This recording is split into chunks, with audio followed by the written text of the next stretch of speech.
Our church and school is located in a community called the near Southside district of Fort Worth, also known as the Hospital District. It's a community that's in transition for a couple of generations now. The community was in decline. People were moving away from this area into the suburbs. Most of the homes became rentals. There was a lot of violence and drugs, prostitution, just all of the issues that we would have in any kind of an urban or inner city community.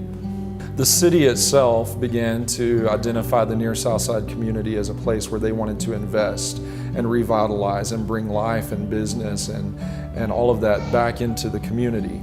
We believe that God called us also into this very unique, specific community to see transformation, not just in the facade of the community, but to see transformation in the lives of the people who live and work here.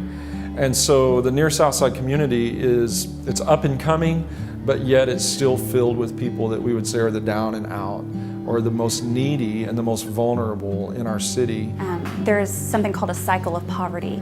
People who are born into poverty really have a hard time overcoming poverty because of a lack of education. They just don't have the means to have a quality education. I'm not saying public school is not providing a public education.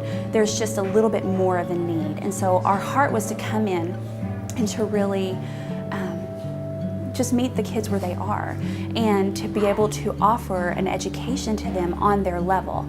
Unfortunately, in public schools, there's all different levels in one classroom and you don't always have the personnel to meet each individual need.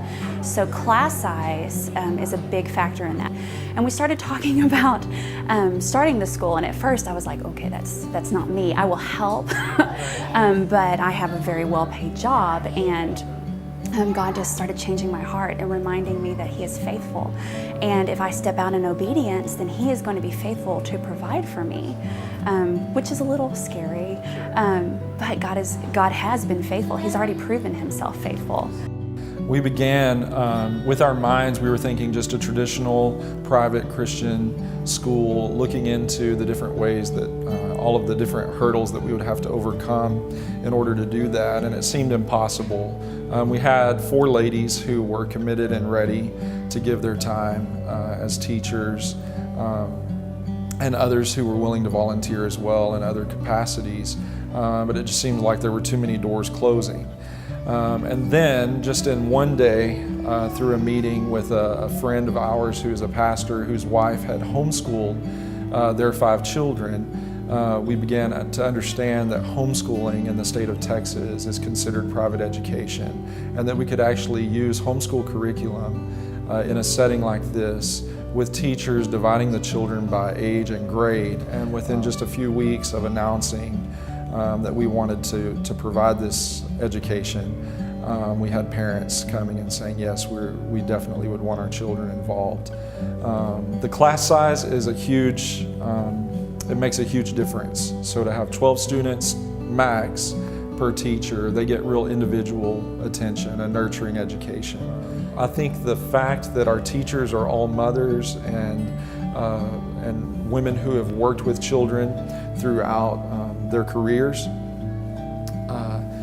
they have a deep love for these kids, and it's obvious, the children when they come, that they can feel that love. At Southside, our students come in. The first thing we do when they arrive in the morning is to greet them, to bring them into the chapel and have a morning devotion, a time of prayer, and encouraging the children to have a good day and to do their best. They're learning a lot, actually. They're catching on pretty fast here. You know, with the little one-on-one attention that they give here, they catch on fast, and especially my son, because he's had problems with reading. You know, she's helping a lot. We've met sweet people here. They're so wonderful. My kids' education's better. They help when when we need help. It's a very good place. We have a commitment to do this ministry no matter what. You know, at little to no cost, we want to provide this type of education to our children in the community, to their families. And so the commitment's here. We're going to do it no matter what, but it would be a great blessing and a wonderful help to our school if there were funding that was coming in on a consistent basis. We provide the education at no cost to these families because they're not able to afford Christian education in the traditional sense. And so our families, they don't pay a tuition to have their children in the school. Many of the mothers come and volunteer and help in that way, and that's a blessing. So we would look to have these children sponsored either through families, individuals, churches, or corporations in the community that believe in the transformation of lives as well.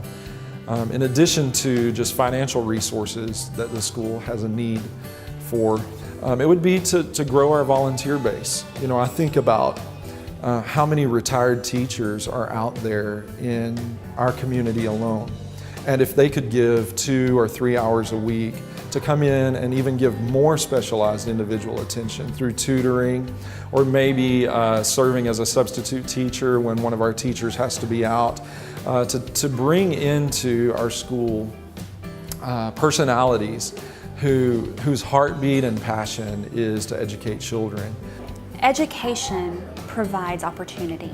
And so when you provide a quality education, you're opening up opportunity to kids who may not have had that opportunity if they had stayed in a school with large class sizes and teachers who are stretched. And plus, when you're factoring in the well-rounded, we're meeting their spiritual needs. Every day we're talking about Jesus. We're starting our day with prayer. Anytime we have a problem, we're going to the Lord with prayer.